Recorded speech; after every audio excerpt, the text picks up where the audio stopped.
Hello and welcome to Best of Three, a podcast made in esports. I am here with Alex, Kim. I'm still just Mike. We're all here today. We're doing the thing. Alex, how you doing? Good. It was a fun day today. A Yeah. fun day. Fun day at the office. It was a fun day at the office. A bunch of us actually had a little shoot for new sponsor campaign. Okay. Yes, yes. And Okay. we all took the day to go snowboarding. A bunch of us went Whoa. snowboarding today. Whoa. Yeah, so pushed all our meetings and we were like, we're going on the mountain today. So Well, I mean, listen, I'm a big proponent of people shouldn't have meetings on a Wednesday. And now that we're all working from home, I feel like that's kind of more important than ever. Is like, you need a day yeah. where you can focus on work. I mean, for you, it was a little different focusing on work, but hey, I mean, as long as you were there for work, I guess you're This there is for this work. is why esports is the best. You know Uh, what I mean? You always get to mix a little play with your work. wow. So Wow, yeah. aren't you the poster boy for esports right now? Just like, come and join us. We snowboard on a Wednesday. That's Yeah. fun. So if I'm gonna drop a little bit of a leak maybe here, Okay. yeah, we Parabellum Esports and Amuka, we've officially uh partnered up with Guru Energy. So this is Okay. a Canadian organic energy drink. And yeah, we've been drinking it all day, and it tastes fantastic. I gotta say, Kept you energized while you're on the hills. definitely needed it. The feeling the age a little bit in some of us, but Sure, yeah, we sure. made it through. Yeah, Well, you know my address, so I'm waiting for my carton. Thank you. yeah. Looking for that lifetime supply. I do work here. So, All right. apart from that, how's your week been? It's been great. A lot of stuff moving forward with our women in leadership esports Sweet. series. So it's really cool. We actually have a live panel this Sunday. Mm, Um, yeah, so it's going to be really cool. We got four great, fantastic women on the panel. We got Kat Tompkins. So she is program manager for esports and education at MSI. Which is really cool. So we're lucky to get her there. Sabrina Wong is a name that maybe some of the people out there might know. And she works with Evil Geniuses, and has been sort of an influencer of her own in esports and gaming. And we will also be joined by Nicole Matuska. So this she is the director for Women Win in the United States. cool. So really cool stuff there. And lastly, Vivian Nguyen. So she is the co-founder of Team Liquid. So yeah, Whoa. some really, Whoa. really, yeah, some really big names. Some really big names. Wow. I mean, I looked at the copy beforehand and I read through. It was like Kat Tompkins, awesome. Sabrina Wong, awesome. Nicole Matuska, awesome. Uh, did not read the co-founder for Team Liquid. That's also amazing. Wow. Yeah, so like I mean, we were super fortunate enough to get such great panelists on here and Yeah. supporting such a great initiative, right? So yeah, if we hope everyone tunes in. You can find that on Twitch, twitch.tv/Amuka Esports TO.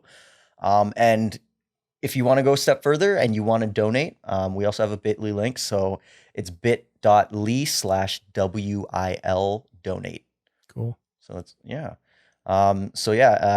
That's women in leadership donate, right? And Mm-hmm. Mm-hmm. yeah, Mm-hmm. please, we hope to see you there, or if you can donate some money. $5 here goes a long way. True.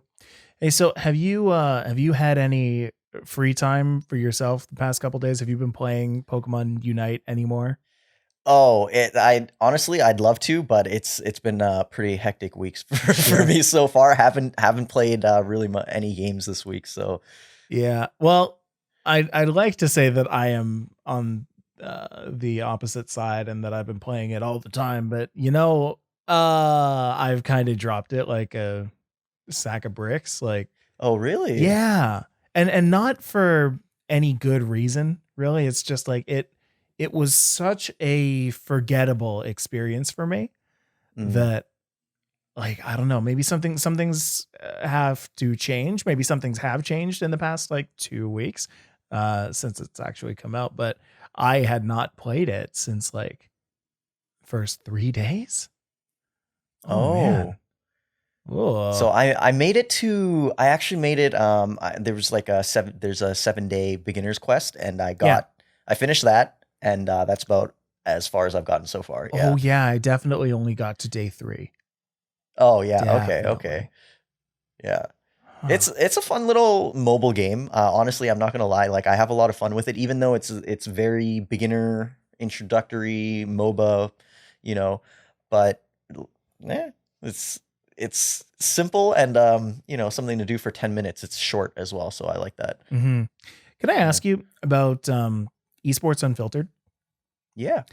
I'm curious what the process is in getting one of those done. Like, An esports unfiltered. All yeah, right. what Okay, goes into that? so for those of you who don't know Esports Unfiltered, that is another show that we have on our channel here, and it is hosted by Ben Pfefferman and Rachel from Amuka Esports, and it's really just an unfiltered, in your face sort of takes from them on various topics around gaming and esports. Hmm. Hmm. Yeah. So I was watching one of those, and it all seems so off the cuff, but at the same time, like he seems to know exactly what he's talking about, Ben. So I'm curious what kind of goes into to curating experiences there. Like what does Ben Uh, do? What do you guys do? So Ben, for the large part, comes pretty prepared Hmm. for these things. And then what we typically tend to do is we'll sort of meet up to shoot, and for the first little bit, while we're setting up and testing the microphones and stuff like that, we will actually just sort of go over the topics and sort of fill each other in on what we think or any sort of information that we have, and we sort of just share that, and we discuss it a little bit before we actually shoot, but it's not super structured. We do have notes, Hmm. but it's not a script per se. And Um, does that just work better for Ben? Does that work for better for everybody or yeah, I uh think they definitely come with their own ideas on these topics about how they feel, and all they need is a little bit of research on sort of some of the facts behind what they're talking about, and mhm. yeah, they let their opinions fly.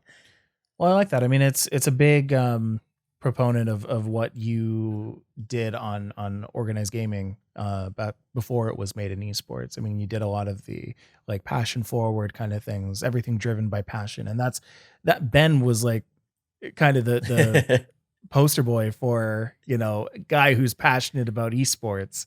Like he just knows an ungodly amount of stuff about esports, just all around the entire space. I mean, in part because he has to, because that's his. Of If he's course. gonna, Well, the really I think awesome thing about Ben yeah. is once he decided, I'm going to get into esports, he really immersed himself. Dove He in. dove headfirst. He was, going to sleep to esports podcasts. He was waking up to esports podcasts. He was reading articles. He was watching probably every single, score esports video that existed. Hmm. And, he consumed and consumed day and night. And that's how he amassed his knowledge in really short amount of time. So, Would yeah. would you suggest that? Do you think that's healthy? Like, I think it's a great way to get into esports. mm, Like, you will immerse yourself.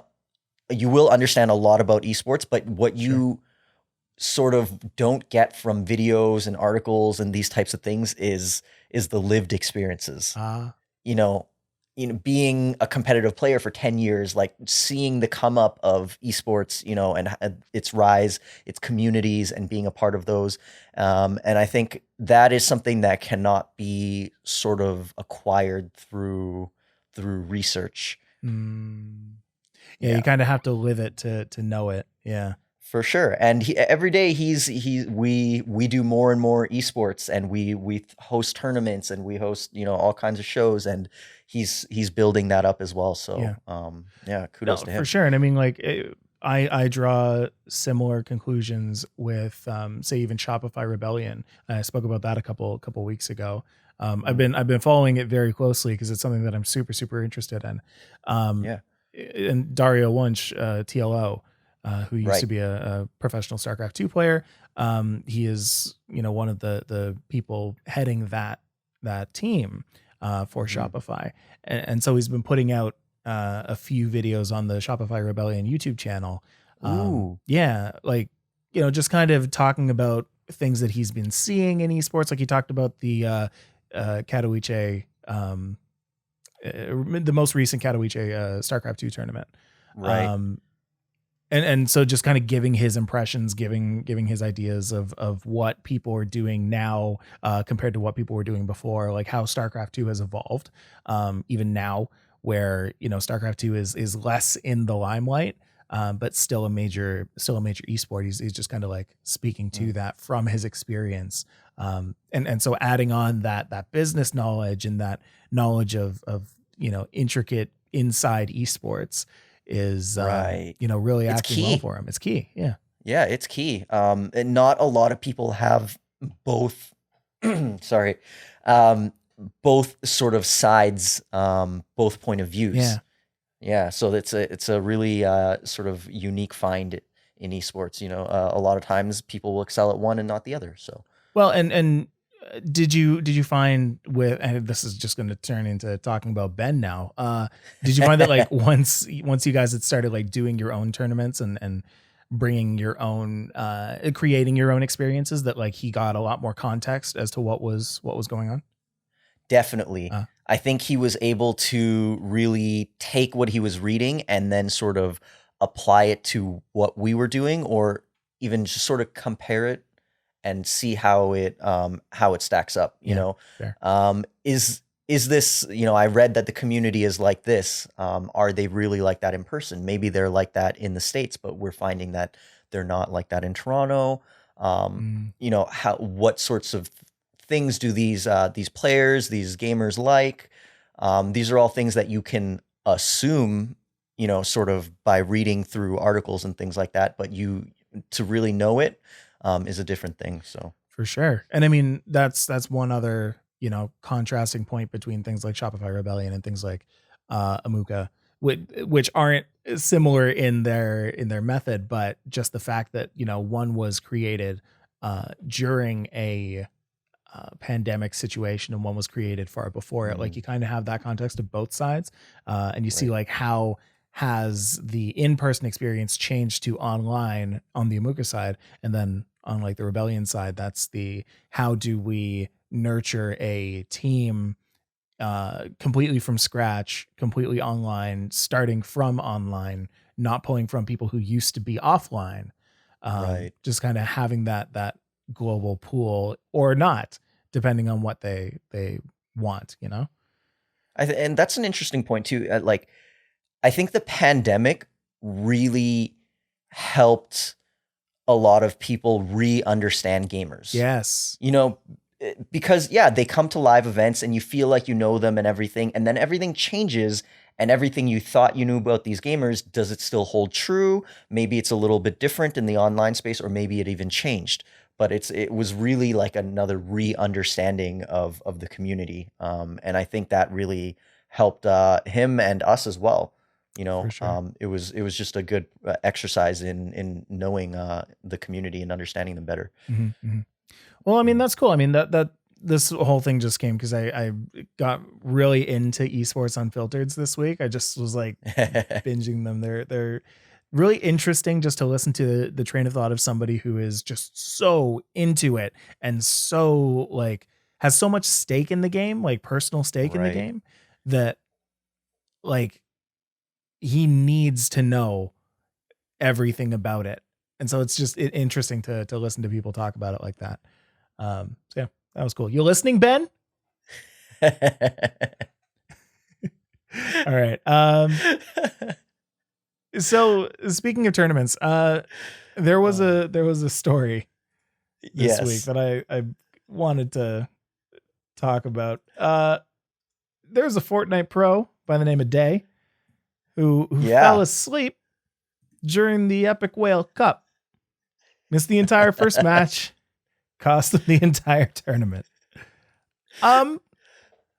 Well, okay, so this is a problematic in a couple ways. I think the biggest problem with this and the reason why people were so mad at Day was because he was so unapologetic to his teammates. Ah. His teammates were like, "Hey, you're not respecting our grind all the time and work that we put into it, and so we don't want to play the rest of the matches with you." They forfeited those um, because he missed the first one. Yeah. Yeah. And he later went on to apologize and everything like that. But just I think that's an sort of kids who are playing Fortnite, they're not fully mature. They're not fully thinking through these things. And you're like, oh, we missed one match. Who cares? We got 5 more matches. We'll knock it out of the park and we'll still win. Mm-hmm. And it's like, you may not understand what you're saying to your teammates when you make a statement like that. So yeah. I mean, if you look at the tweet that he had said at the time, I was tired as S, so I tried to take a nap for like a couple minutes. Then I ended up missing first game, but nothing I can do about it. Just gonna go back to sleep. GG's. I mean, that's the kind of thing that, like, if I were a team manager looking at that, I would not be impressed at all. Well, what if it was your duo or your trio? Yeah. Like, Yeah. Yeah. Teammate, team manager, anything. That is not something that you want to see. There has to be a certain level of accountability. There has to be a certain level of professionalism. Like, even though these things happen, like falling asleep during or before your match and missing it, which, by the way, I shouldn't say these things happen. These things really shouldn't happen. You like, no, don't do that. That's like one of the worst things you could do. Just not showing up. No, that's the worst. Don't do that.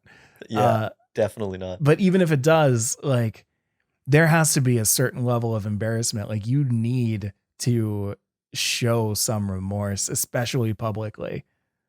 Definitely. Yeah. And I feel like a sort of,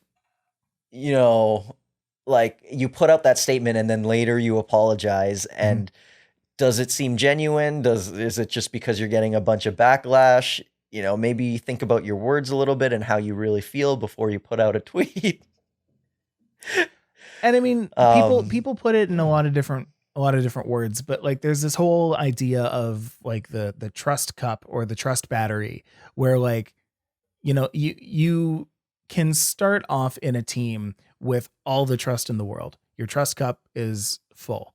Everything you do to reduce your trust, reduce the trust that other people have in you, that lowers that trust cup, so that when you need to do something, or when something happens like this, or like some other moments that happen in esports, maybe you've done something or said something or whatever, if your other actions have kind of made it so people already don't trust you, then you're done.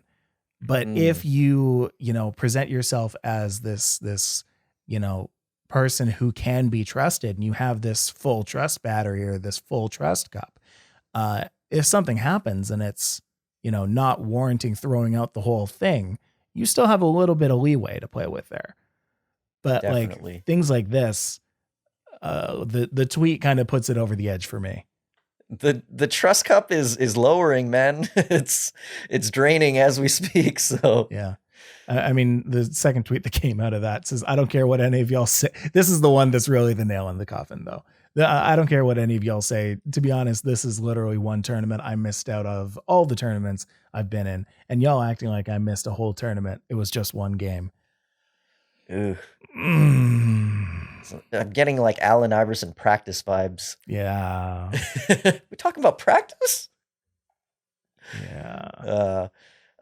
So, but my sort of, yes, my immediate thought was maybe this player needs to do some growing. But my other thought was, you know, most likely, I don't know how old Day is, but most likely he is young enough probably to be in school, maybe working and also playing competitive, right? And that's a lot of stuff to be doing. That's a lot of commitments and that's a lot of time management that sort of needs to be done. And like Yeah. maybe a lot of these young players are really, you know, they're sacrificing their sleep. And that's not a good thing. Like if you're so tired that you need to take a 2-minute nap before a tournament, like that doesn't sound like good time management to me. Right. And I'm curious, you as a competitive Pokemon player, like Yeah. it's just how much time do you put into competitive? Like how do you manage that time? Before any major tournaments, I need to make sure that I have a full night of sleep. Like Mm, I've gone to these kind of tournaments where I'm tired and I'm, not at my best. And with Pokemon specifically being such a like mental game and such a game mhm. where it involves a lot of predictions and a lot of uh mind games, you cannot be at a poor mental state going into it. And it's the same thing with Fortnite. There's a ton of anything with strategy. Be it Fortnite, be it StarCraft, be it, anything out there, all of these games have an element of strategy to it that make the people who are at the top the best. And man, if those people are not at their best at the time, they're not going to perform as well. If they're not going to perform as well, they're not going to win. If they don't win, they don't make the money. If they don't make the money, then they're not going to win the next tournament or be invited to the next tournament because Mhm. they're just not going to be performing well. Day is 16 years old, um, 16. Okay. which, like, again, not going to knock him on the age there. I mean, that's just part of growing up. You got to learn these Definitely. things. Oof, though, yeah, not a good start to the esports career. I get that it's just one game. I get that it's you know not the end of the tournament necessarily. In this case, it seems to have been, Yeah. um, but he Well, didn't know that at the time.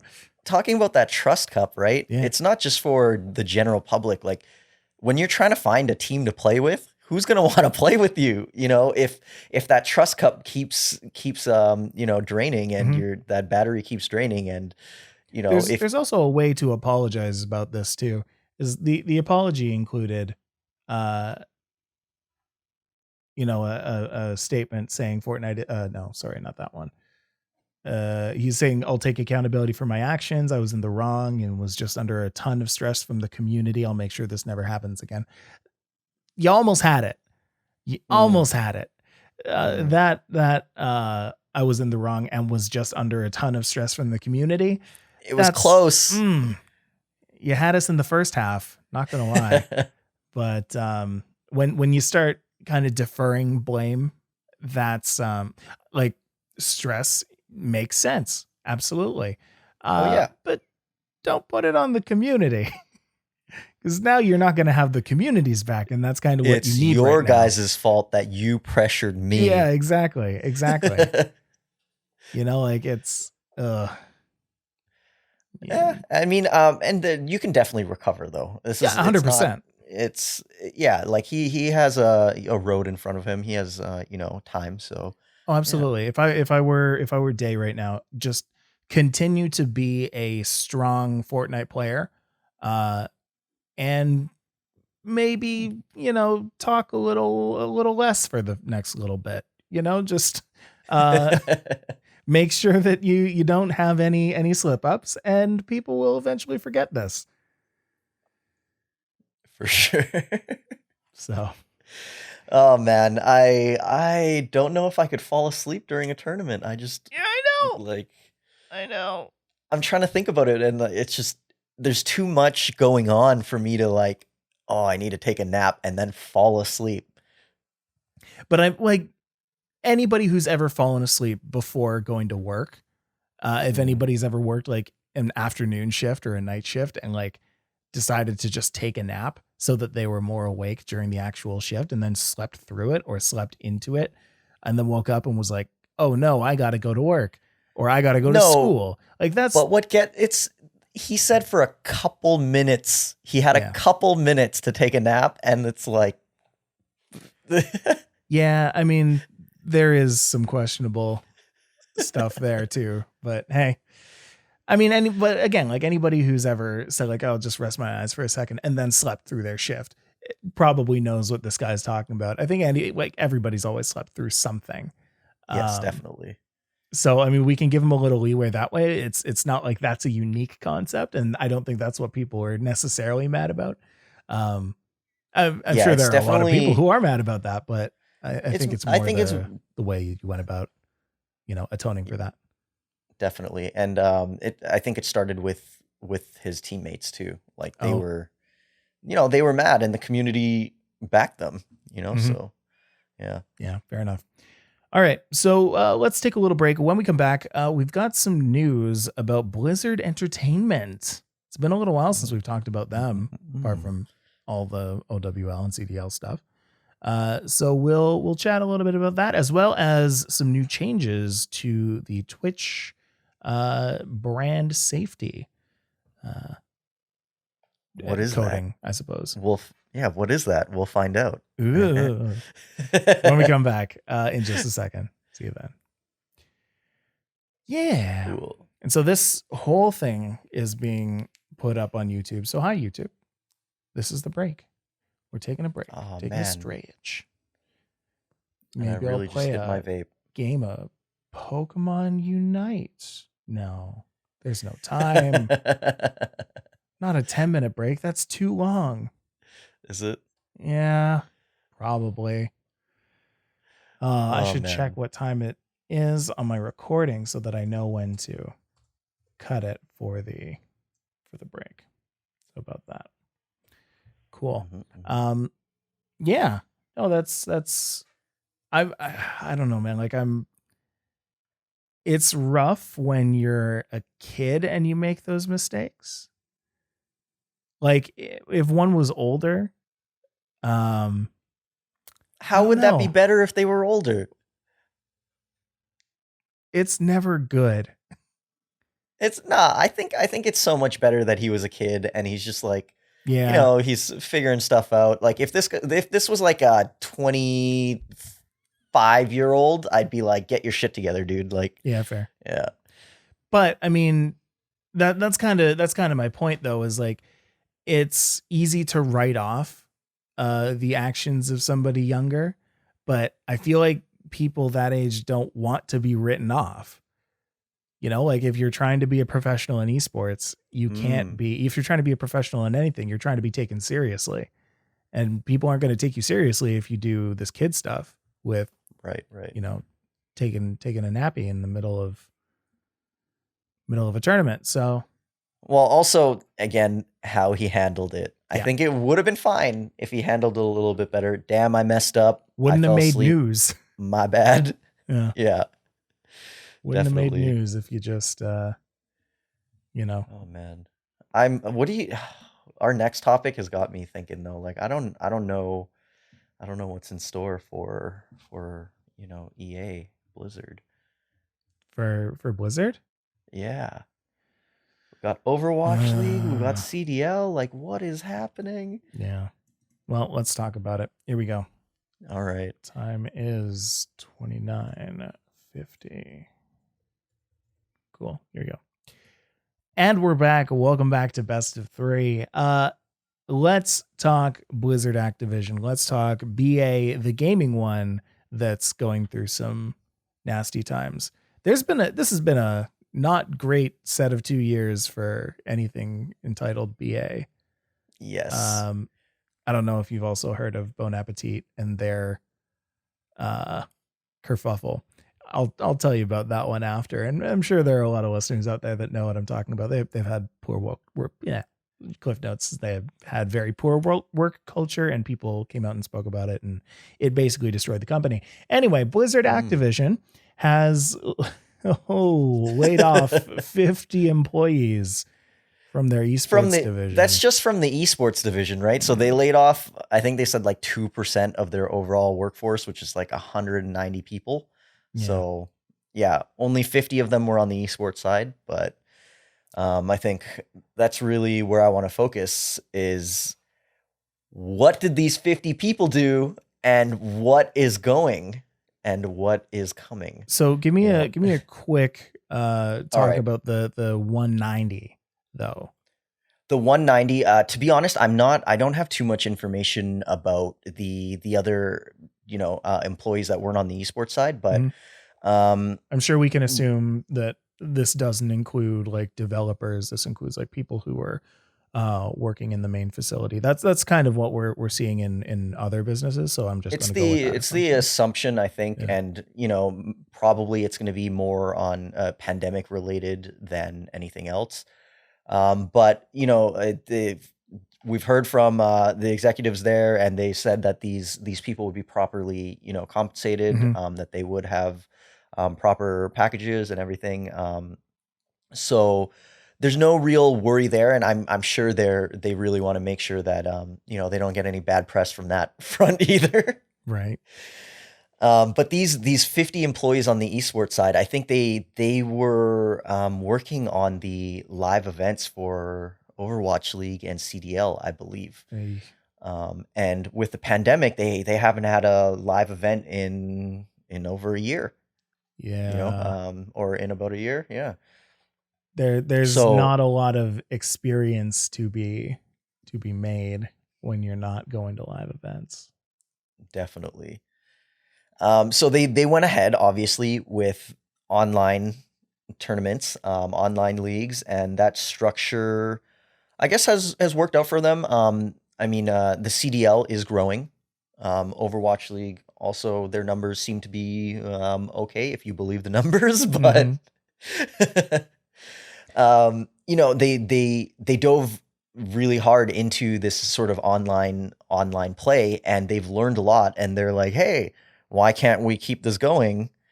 Maybe we don't need live events. Maybe we don't need these 50 employees who were on live events because we won't be going back. Right.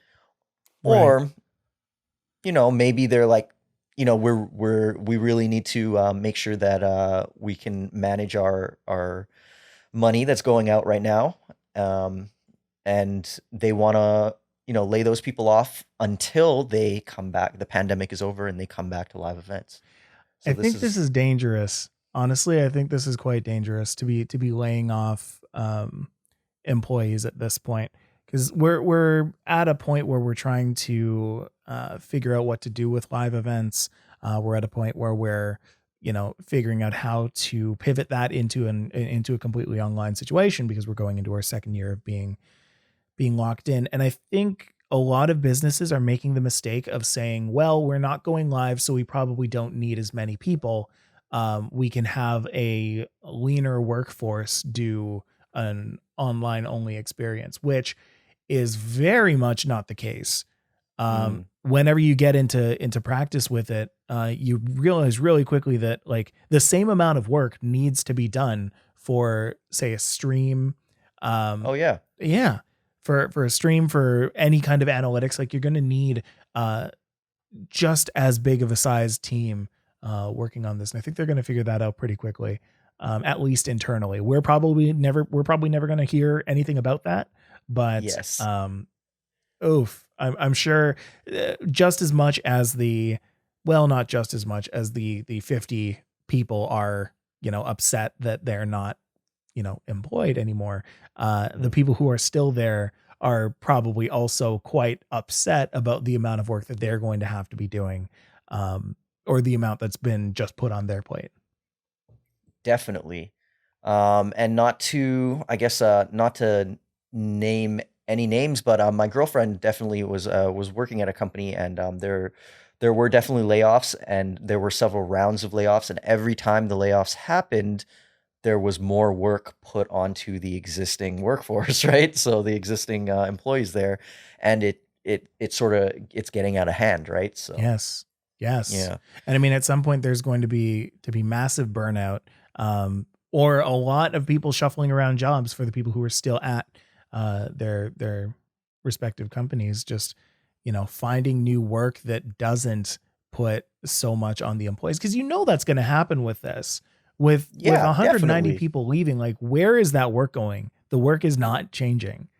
It didn't Um, just didn't go away. disappear, right? Yeah, it didn't go Exactly. away.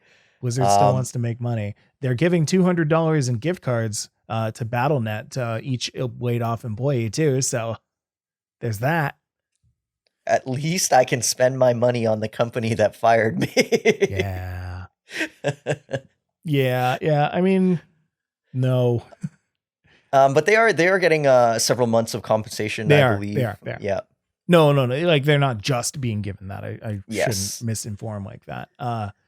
They are being compensated with health benefits up to a year and 90 days of severance pay. So it's not like they're being left out to dry. Hmm.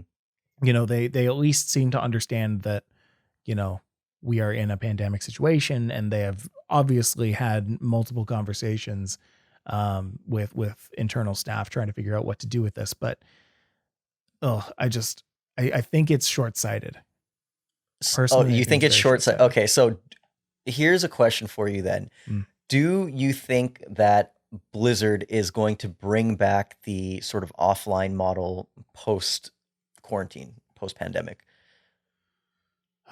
I'm sure they're going to want to. Um, I think it depends on who out there. It's going to be a race, I think, for everybody to figure out the best post pandemic procedures. Hmm. Trying to bring everybody in, but in a safe way. You know, not having any super spreader events because nobody wants that. Making Yes. sure that people who are vaccinated are the ones who are coming in, and making sure the people who are vaccinated aren't carrying any kind of other strain that Hmm. may, infect the rest of people and start this whole thing over again. Nobody wants that. Um, I don't know. I think who was oh man, who was it that's doing it right? Japan is I think Ooh. Japan. Oh man. Oh no, why have I forgotten this? It's a Pokemon tournament that's going Oh, on okay. now. I have the no oh, I talked about it in my most recent podcast. Hold up. There it is. So Taiwan had a Taiwan. live tournament. Yes. Okay, yeah. And it was Um, a mix of online and live. So the online portion was like the qualifiers, and we've seen this yes. before. This even pre-pandemic, this was a very Yeah, common way to, yeah. absolutely. But that works because you can bring in a smaller amount of people. Um, you maybe have your top 16 at an actual event. You can still have the same kind of production there, just for less Right. people and not for people up in a crowd. Unless you're doing it the same way that they're doing like baseball or football or any other sport where they're filling up like every few seats in the thing, you're going to fill up less, but you're Right. still going to get people in seats. People are still going to want to come to this. I think ultimately they have to get back to that offline model. Mm-hmm. They can't leave it to just online, and even a sort of mixed model with maybe qualifiers or the sort of the preliminary matches online, and then I think with all of that, it really affects their bottom lines in terms of sponsorship because Yes. every event is an activation event. You have sponsors, like title sponsors, you have like smaller sponsors, you have maybe like booths, or there's so many places to activate at an event, and that without that activation event, you're losing out on a lot of revenue. In an online sort of setting, I feel like it's a more limited amount of sort of activation options that you have. You can obviously throw their logo on rotating, or you can play their ads and stuff like that. But it's really, I don't think it's to the same degree that you would get in a live event. Yes. You I know, agree with that. yeah. And if they want to make more money, they need to bring back live events. There's So nothing that I people can wouldn't bring home anymore. There's nothing that like exactly there's no swag that people can give out. Swag was such a big part of all of these events. Like coming home with something, like maybe a keychain or a lanyard or something. Like Oh all of yeah. the lanyards that I have are sponsored by somebody else. They have like an Intel logo on it, or they have, an I don't know, any kind of logo on it. Right. Even though the actual event isn't necessarily them. It's just you put the sponsors on the lanyard because they're the title sponsor. Hmm. And you gotta pay to be on that lanyard, and you're losing out on that money.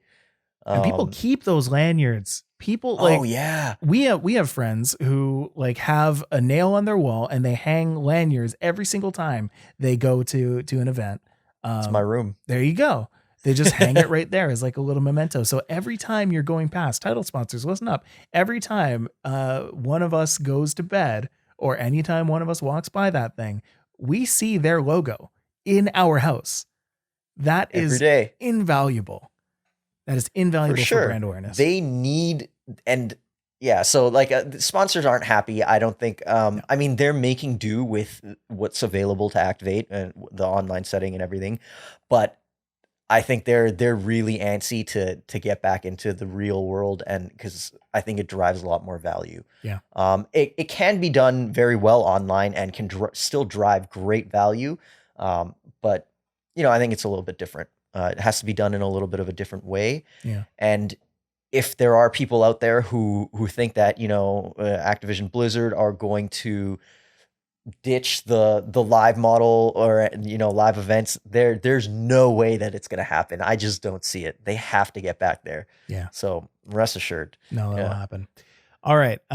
Let's talk lastly about the change in Twitch brand safety score. Twitch's brand safety score. Yes. So the other day, a tweet was put out by Dalem Tayari. His nickname Yes. is Tayari, but goes by his last name. Citing that Twitch has added an automatic brand safety score, which grades how brand friendly, advertiser friendly, each streamer is. Now, I think the last time I spoke about some big Twitch change, I can't remember exactly what it is, but I compared it to YouTube, saying, "Oh, we've read this chapter before, we've heard this tune before," and that is 100% the case in this situation. Twitch is making the choice. Oh, it was because of the music, the yes, the copyrighted DMCA music. stuff. DMCA, Yeah. yes, thank you. Yeah. They made the push to remove copyrighted music from their streams, which they have successfully done, I believe. It's completely changed the atmosphere in Twitch. Like, people don't play copyrighted music nearly as much on the streams that I listen to or watch, at least. And now they're doing the same kind of thing with advertiser friendly content. So what does this mean? It means that they're looking at things like how your content is presented. Yeah. Alex, what else are they looking Like at? they're looking at chat behavior, like, so what's your community like, what's happening in your chats, like if you have multiple bans in your history, so they look at your ban history, and then like what games do you play, how old are you, do you have mods, do you auto mod, stuff like that. And then obviously there's also some manual stuff that the Twitch staff can do. I'm not sure how that will play into it. But Twitch released a statement saying that this is not active yet. Mm-hmm. So this is some information that was sort of mined. You got some leakers that are looking through APIs and code and stuff like that. Yeah, and they found this. So yeah, I thought it was just something so interesting because it's going to change. It may look like, maybe it's a small thing, maybe whatever, but it's actually massive, and it will completely change the way that Twitch operates and feels, Yes. Yeah. That is a huge implicit change to user experience. What like and the way that that's going to look, imagine how YouTube was back in the day as well. Like you had a lot of content creators who were very like, I don't really care what I say because I'm getting my sponsors anyway. Right. Introduce the brand safety changes, and all of a sudden people were a heck of a lot more family friendly. They were censoring themselves. They were kind of directing their chat to be a more wholesome experience. And that's honestly, this is exactly what this looks like. If they're going by things like what chat is saying, which is completely, by the way, out of your control. Well, this is then what they're going makes to it cater their content complete. to be more wholesome. For sure. It's and this is the big differentiator between YouTube and Twitch, right? Twitch is live. YouTube for the majority is not. You can go live on YouTube, but um, really that's where I see some of the problems that can Yeah. happen. I can definitely see trolls weaponizing sort of the chat to hurt, a target's brand safety score. Somebody Yeah. that they don't like, somebody that they may have a problem with, you just raid their channel, drop a bunch of racist remarks, and their brand safety score takes a hit, something like that. And that is something that I don't know how Twitch will be able to sort of moderate. Twitch doesn't have a great track record for, fairly, you know, upholding their rules and community guidelines and fairly, doling out punishments and penalties. This is not them. Right. And, this gives just another way that you, in my opinion, can get screwed by Twitch. I mean, kind of, right? Like this one, I think more so than the DMCA problem was like this one's going to be hard to actually implement. Because yeah, like Yeah. as you said, if anybody has a chip on their shoulder about another streamer, if you're a streamer and you have beef with this other person, uh, Hmm.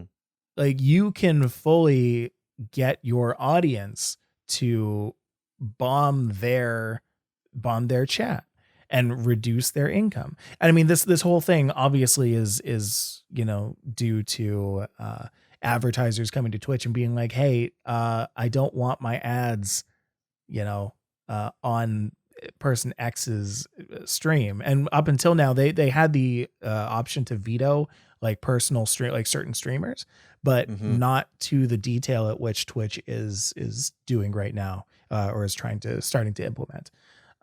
Yeah, so it's gonna be like, oh, I only want to hit like 100 brand score, Yes. streamers only, and maybe if you can select that, that makes me sort of nervous that a lot of maybe more authentic and organic content might go away. You know what I Right. mean? People can swear, like some stuff happens, and like some stuff is okay. Like maybe it's not 100%, but like it's like it's okay. Mhm. And if that's going to be reflected in a physical number, like a hard number, and then somebody can choose based off of that, that really kind of sucks. Yeah. Yeah.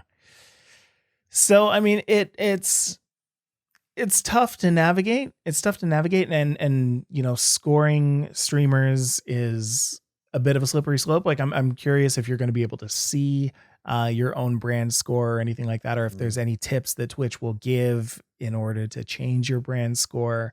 Um, or is it just going to be as simple as kind of what YouTube does now, where you can select how family friendly your content is, and usually that's selecting no to a bunch of questions. Questions. Hmm. And then if you're caught, saying no to something that's actually a yes, then you're screwed. But Yes. most of the time, the people who are checking no are the actual people who are, actually Right. the family friendly content.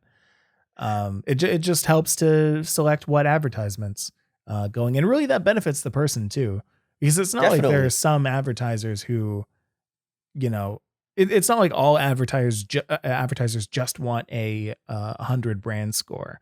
Yeah, There are family people who friendly. just want to send their message to people with an audience, and sometimes those people have a bit of a nasty Twitch audience, but sometimes that doesn't matter.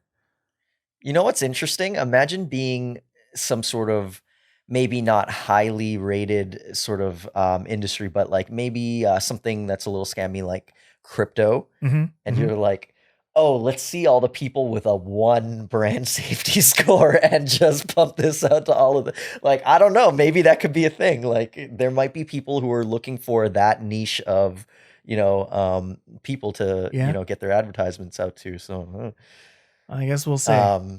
my big question here though.